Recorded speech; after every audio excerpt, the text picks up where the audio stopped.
Did you know that in the Bible there is outlined in Leviticus the animals that can and cannot be eaten? So what is the story with food and animals? Originally in Genesis, man was placed in the perfect environment under perfect circumstances. He did not eat flesh meat. He ate fruits and nuts, and later vegetables, Genesis 1:29-30. After sin, man was allowed to take the life of an animal for sacrifice, but only until after the flood of Noah's day was man explicitly allowed to eat animals, Genesis 9:3-4. When choosing the animals for the ark, God commanded a pair of every unclean animal and 7 pairs of clean animals to go on board the ark, Genesis 7:2. After the allowance of meat, man's lifespan shrinks drastically. We then see that even before the Jewish nation was introduced, there was a distinction between clean and unclean, what could be eaten and/or sacrificed, and what couldn't. This prohibition was in place before there ever was a Jew. It was given for all humanity through Noah.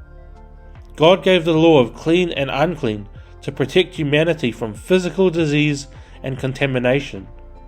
For starters, we may note that all land animals that are allowed to be eaten, such as cows, sheep, goats, are plant eaters and by no means predatory. This lessens the potential of carrying diseases from one animal to another, as plants don't carry diseases as profoundly as the flesh, muscle, bone, organs, and blood of another animal would, having been eaten by a predator. Pigs themselves are scavengers, capable of eating the most contaminated of things that are filled with diseases and germs with impunity, incorporating the bile substances within their bodies. Even Jesus Christ cast demons into the pigs. We may note that rats are also prohibited, lest we forget the Black Death that plagued Europe carried by the bodies of rats, or the recent coronavirus carried by bats, also prohibited. All nature groans under a curse. Even clean animals are not exempt from getting sick. But if you are going to eat meat, it'd be best that you throw in your lot with the animals deemed clean and allowed, more resistant to diseases by the natural habits they possess and biology of their bodies. Here is a list of the animals that are prohibited, as in Leviticus 11. I'll go through the ones allowed also, but first, the prohibited. Number 1. Swine. Number 2. Canines. Number 3. Felines. Number 4. Equines. Number 5. Fish without fins and scales are prohibited. That means sea mammals, soft body fish, and shellfish are prohibited. Birds of prey, reptiles, amphibians are also prohibited. We may eat cow, sheep, goats, turkey, chicken, deer, gazelle, and all manner of fish with scales. I encourage you to read through Leviticus 11. Mussels, prawns, lobsters, oysters, crabs are scavengers of the deep, or filter feeders sucking from the ocean all the bile and gunk that exists. These are prohibited as read. The Bible offers an advanced system of clean and unclean. In Islam, pig is prohibited. In Hinduism, cow can be prohibited. That animal is worshipped. But only the Bible gives an exhaustive list for the betterment of mankind that is backed by science. So much disease is carried in the blood of living things.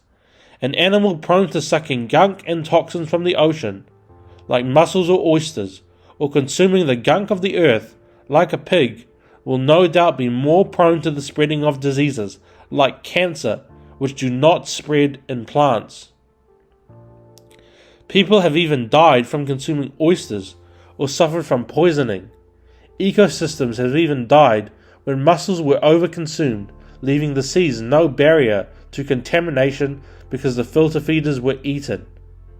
God made things for purposes, of which consumption may not be part of his plan for all things. In China, pandemics are rife. COVID-19 came from China. Not only is the population large, meaning contamination can spread fast, but the all-you-can-eat mentality, including cats and dogs, also deemed unclean in the Bible, has meant that no distinction has been made between scientifically acceptable foods and otherwise, opening the door for disease. There should at the very least be a scientific discussion. The Bible did the work which science is now catching up on in regards to foods. Prawns, lobsters are related to scorpions, all of which are prohibited. The rule of thumb for ocean animals is this: if it has fins and scales, it can be eaten.